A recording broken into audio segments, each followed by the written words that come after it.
वाराणसी में मंगलवार को कोरोना के 27 नए मामले सामने आए हैं। बीते 24 घंटे में कोरोना से किसी मरीज की मौत नहीं हुई है।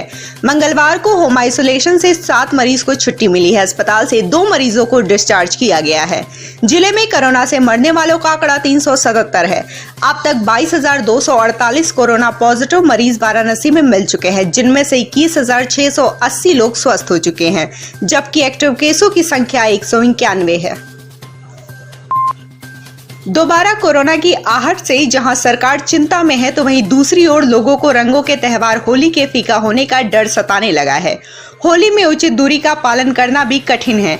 ऐसे में प्रधानमंत्री मोदी के संसदीय क्षेत्र वाराणसी के युवाओं ने एक ऐसी पिचकारी का निर्माण किया है जो सोशल डिस्टेंसिंग को बरकरार रखते हुए होली का रंग जमाएगी। ये विशेष सेंसर युक्त पिचकारी बिना एक दूसरे को छुए रंग से भिगोएगी और जैसे ही लोग उचित दूरी का नियम तोड़ेंगे तो आगाह करेगी। स्वच्छ भारत मिशन नगर निगम के अंतर्गत जन विकास एवं कल्याण समिति द्वारा मंगलवार को दशाश्वमेध घाट पर नाविक स्वच्छ गंगा यात्रा एवं डस्टबिन वितरण कार्यक्रम का आयोजन किया गया। इस आयोजन का मुख्य उद्देश्य गंगा घाट की स्वच्छता व मां गंगा की स्वच्छता था। कार्यक्रम की मुख्य अतिथि महापौर मृदुला जायसवाल इस अवसर पर मौजूद रहीं और उन्होंने नाविकों में डस्टबिन भी बांटा।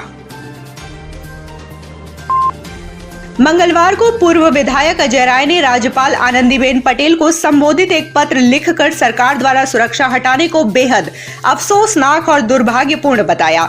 बता दें कि पूर्व विधायक अजय राय ने इससे पहले सोमवार को अपनी सुरक्षा में लगे गनर को हटाने के मामले में सरकार पर गंभीर आरोप लगाए थे।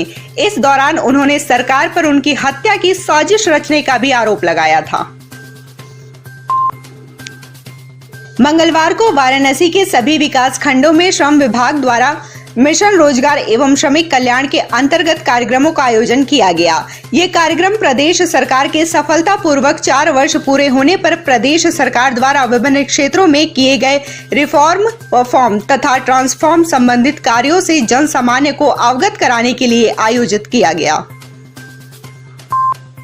आगामी त्योहार होली को देखते हुए आरपीएफ सहायक कमांडेंट हरि नारायण राम ने दीनदयाल उपाध्याय जंक्शन का औचक निरीक्षण किया। इस दौरान आरपीएफ थाने व सीसीटीवी कंट्रोल रूम को भी देखा गया। साथ ही ट्रेनों में एस्कॉर्ट कर रहे सिपाहियों को भी जरूरी दिशा निर्देश दिए गए। इसके अलावा कोविड-19 के बढ़ रहे संक्रमण को देखते हुए सोशल डिस्टेंसिंग का पालन, मास्क, सैनिटाइजर का इस्तेमाल करने का भी निर्देश दिया गया तथा यात्रियों को किसी प्रकार की असुविधा न हो, इसके लिए विशेष ध्यान दिया जाए। यूपी एसटीएफ वाराणसी यूनिट के तेज तर्रार इंस्पेक्टर विपिन राय और लॉकडाउन में जनता के बीच पहुंचकर सेवा करने को लेकर चर्चा में आए सिगरा थाना प्रभारी आशुतोष ओझा का हाल ही में डिप्टी एसपी के पद पर प्रमोशन हुआ है। इसके बाद 22 मार्च को शाम शासन द्वारा जारी लिस्ट में इन दोनों ही तेज तर्रार पुलिस कर्मियों की तैनाती यूपी एटीएस में बतौर पुलिस उपाधीक्षक की गई है।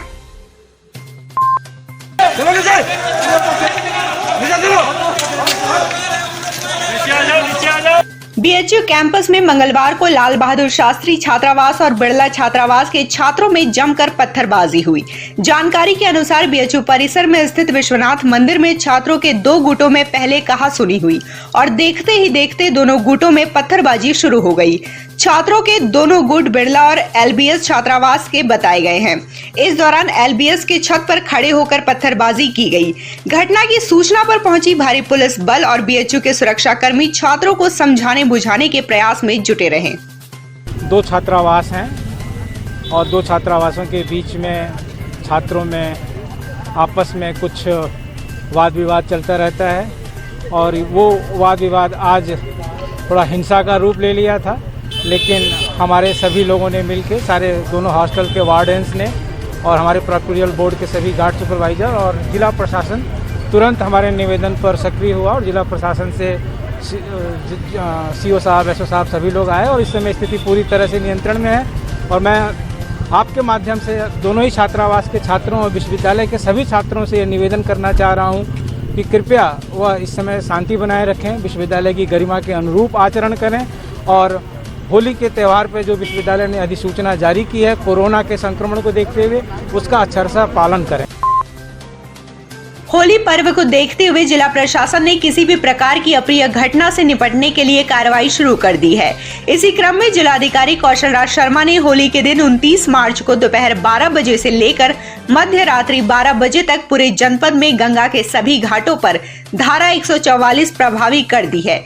इस दौरान गंगा में किसी भी प्रकार के नौका का संचालन नहीं होगा। जिलाधिकारी कौशल राज शर्मा ने 29 मार्च को दोपहर 12 बजे से रात्रि तक गंगा के सभी घाटों पर धारा 144 लागू कर दिया है। रंगभरी एकादशी की पूर्व संध्या पर मंगलवार को गौना की बारात लेकर बाबा विश्वनाथ महंत आवास पहुंचे। बाबा विश्वनाथ की बारात का स्वागत काशी विश्वनाथ मंदिर के महंत डॉक्टर कुलपति तिवारी ने किया। इस मौके पर महिलाओं ने पारंपरिक मंगल गीत गाए। बता दें कि हर साल महाशिवरात्रि पर शिव पार्वती विवाह के बाद आने वाली रंगभरी एकादशी के एक दिन पहले बाबा विश्वनाथ माता पार्वती का गौना कराने अपने ससुराल पहुँचते हैं। काशी विश्वनाथ मंदिर के महंत का परिवार हर साल बाबा विश्वनाथ के ससुराल पक्ष के तौर पर बेटी के गौने की परंपरा निभाता है। रंगभरी एकादशी के दिन बाबा विश्वनाथ मां पार्वती संग चांदी की पालकी पर सवार होकर अपने धाम यानी विश्वनाथ मंदिर पहुंचते हैं। इस दौरान रास्ते में बाबा विश्वनाथ काशी वासियों के साथ जमकर होली भी खेलते हैं। इसी के साथ वाराणसी में होली उत्सव का आगाज हो जाता है।